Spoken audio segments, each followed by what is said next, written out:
Welcome everybody. My name is Marcus and today we're going to be talking about my favorite movies that came out in 2020.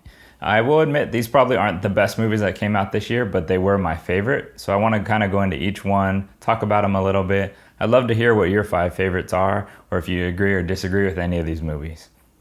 All right, so let's get right into it. So starting at number 5 is Pixar's Soul.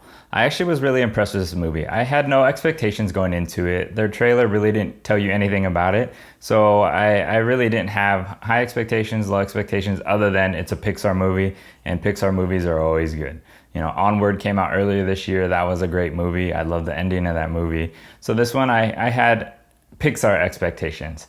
It didn't disappoint at all. I think Jamie Foxx and Tina Fey did a really good job. What I was most impressed with this movie, though, was how much detail they put into it. I feel like they made the characters, the world so cartoonish, yet so detailed. It was amazing how Pixar just kind of elevates it.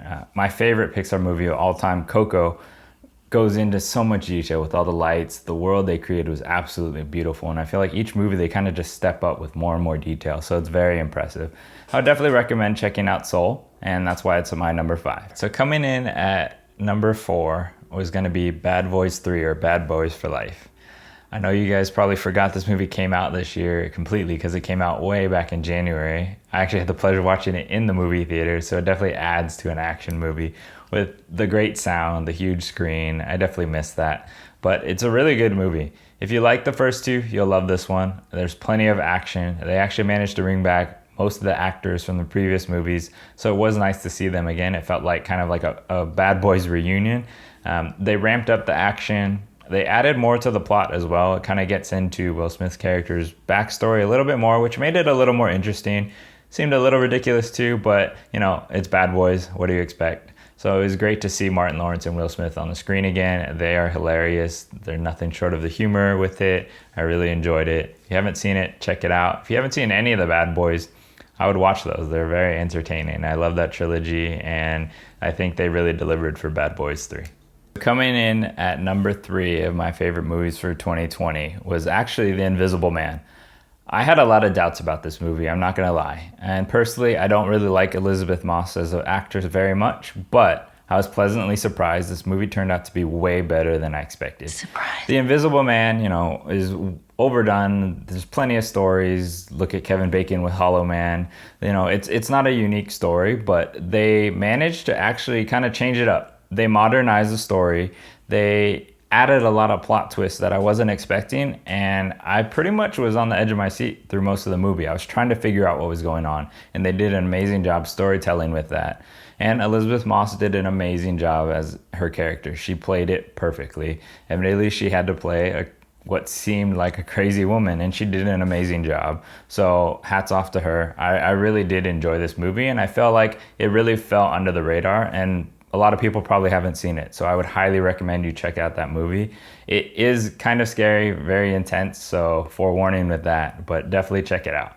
All right, so coming in at number 2 is Netflix The Old Guard, starring Charlize Theron. I hadn't heard anything about this, as I'm sure a lot of you haven't. This really flew under the radar, and I probably would have missed this movie completely if it wasn't for one of my friends recommending it. I ended up watching it. Turned out to be great.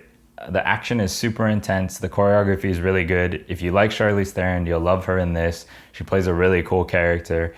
It basically follows a group of mercenaries who happen to be immortal, who have lived for centuries, and they really tie that in as far as their storytelling. It's pretty interesting, but basically scientists are trying to exploit their immortality, so it's kind of the struggle between that, what's right and wrong. Like, is it right to share this immortality with everyone, essentially, is what the scientists are trying to do. So it turns out to be an action-packed adventure. All in all, if you're looking for an intense action movie, you like Charlize Theron, definitely check out this movie. It's on Netflix. I would highly recommend it. Then let's go to work. So for my number 1 favorite movie, it's going to be a surprise. I kind of picked it because I know a lot of people haven't seen it or even heard of it and probably wouldn't check it out unless I did say something. So I'm a little biased. That's why I put it number 1, but it honestly is one of my favorite movies of 2020, and I'm happy to put it at number 1 for a couple of reasons. So for one, Betty Gilpin is the main character in it. The plot follows basically a bunch of random people put together. It seems like they're just basically being hunted by rich people. It's a very basic premise on the surface. She does an amazing job. I don't know what it is, but her facial expressions, she sells the intense badass role really well, and it's actually quite funny and entertaining too. So she's number one, the reason I love that movie. Hilary Swank is also in it. It's interesting seeing her on the other end of things, kind of as a villain, so she gets to kind of play that role. From what I hear from actors, they actually do enjoy playing the villain role because it allows them to kind of act out things that they normally can't do. So I feel like she kind of had fun with this role.